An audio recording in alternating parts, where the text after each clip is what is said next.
into the marketing minutes, and I want to talk about pricing.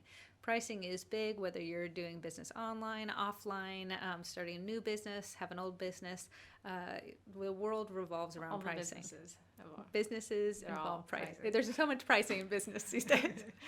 I know Heather and I see it in all the groups, even in our own group. And the question we ask ourselves when we're starting out in business and when we add new products to our lineups, and the question is, how much would you charge for these? These posts usually come with a picture of cookies someone just decorated and a vague. What would you It's charge? really just what would you charge with no other identifying information. Not location, but this question isn't necessarily a bad question.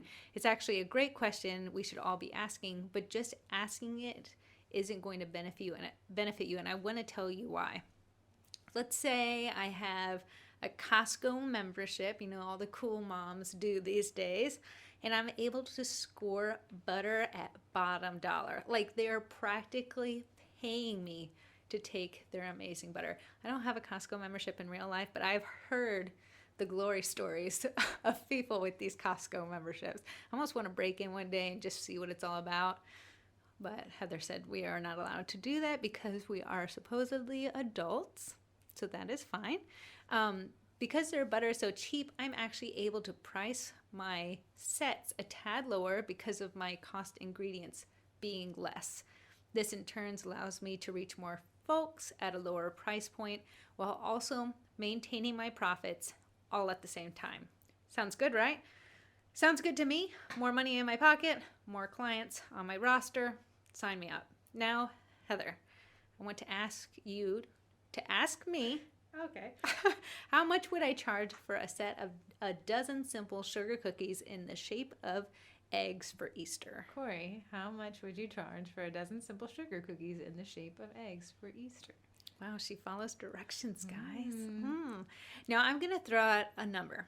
Let's say $36 a dozen for what you're asking, and let's say that you ran with that number and started charging $36 a dozen too, just because of my comment randomly on Facebook. We don't know each other. We don't know where each other lives. We do not look exactly the same, roger that. True. She doesn't know I have this insider deal with the Costco. But your butter, wherever you're getting it from, is twice as much as my bargain Costco butter. So I want you to tell me who loses here. Well, firstly, you lose since you don't have a Costco membership in real life. But in this figurative analogy, knowing your costs is going to help you so much down the business road.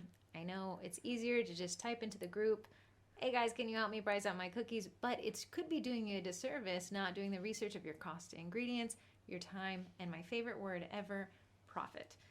When you take someone else's pricing, you lose out on their cost of ingredients versus your cost of ingredients. Your profit is what takes the hit. Your ingredients will always be a guaranteed cost to you. The time is the time, and the only factor that can change is how much you put back into your pocket. In all honesty, we want you to charge enough that you know that you're making enough profit, but hey, some folks can't because they're either newer or live in smaller towns and don't think their customers will pay this and that, and these folks need another numbers inside and out. But don't worry, you're not alone.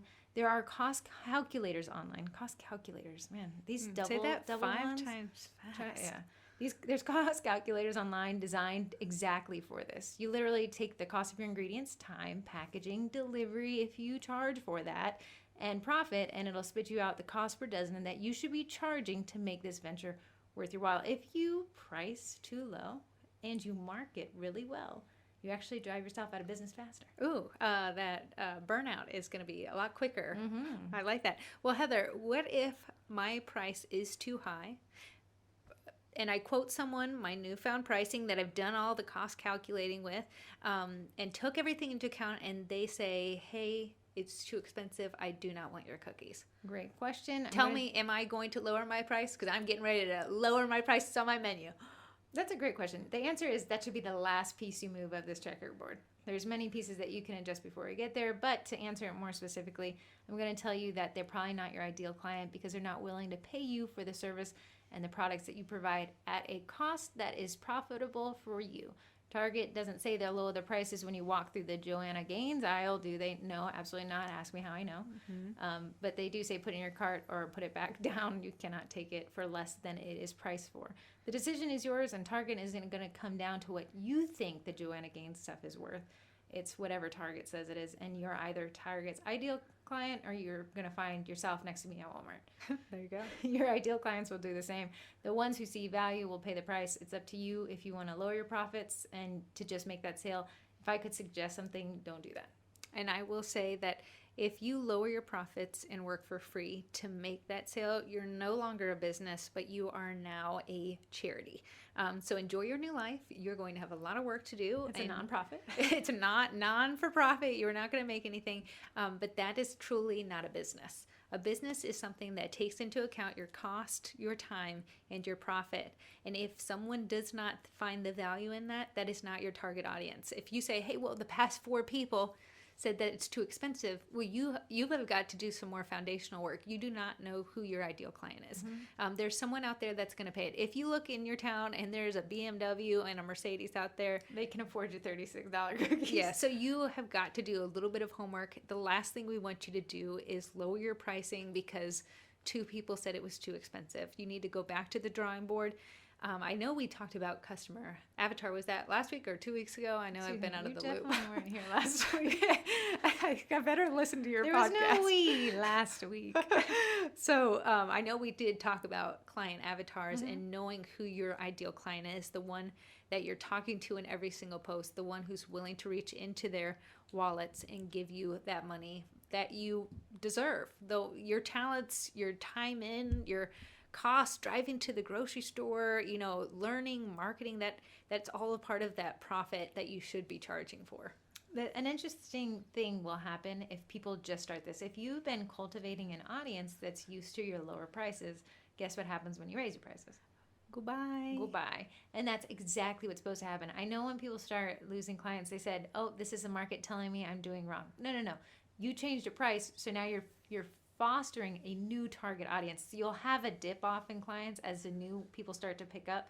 And what's going to reach this new higher paying audience is, again, the other checker pieces I like people to move before it becomes lowering prices. And that's better photography, better product offering, better marketing. There's many things you can move up before you start moving that price down. Right. I know someone posted in the group, hey, I'm almost made no sales with my new pricing. I'm feeling the need that I need to go back and lower my pricing. And that is doing you a disservice. That's doing your business a disservice. You're going to be working so much more for so much less. Imagine if you charged just twice as much, you would get 1 client that would make up for the 2 you think you didn't get. Amen.